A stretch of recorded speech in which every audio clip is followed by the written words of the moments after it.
Hello everyone! In this video, I'll show you how to apply for a Rakuten credit card online. To get started, head to the Rakuten website. If you're not a member, click Non-Rakuten Members and begin by filling out the Rakuten membership registration form. Enter your email address, username, password, and your personal information. Make sure all details are correct. Then, click Proceed to Confirmation.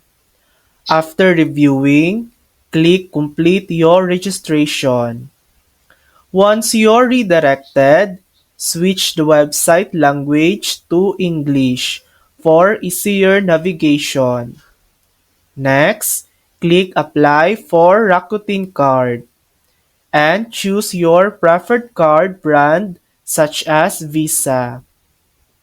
Scroll down and fill in the required information including your name, gender, date of birth, and phone number. Make sure to enter your real and accurate details, as Rakuten requires this for verification. You will then be asked to provide information about your living situation, residence, workplace, annual income, savings, and billing preferences. Fill out each section carefully. After entering everything, click Next to submit your application for the Rakuten card.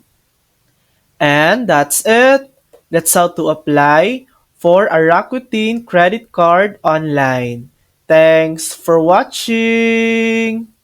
If this video helped you, please like and subscribe for more helpful tutorials.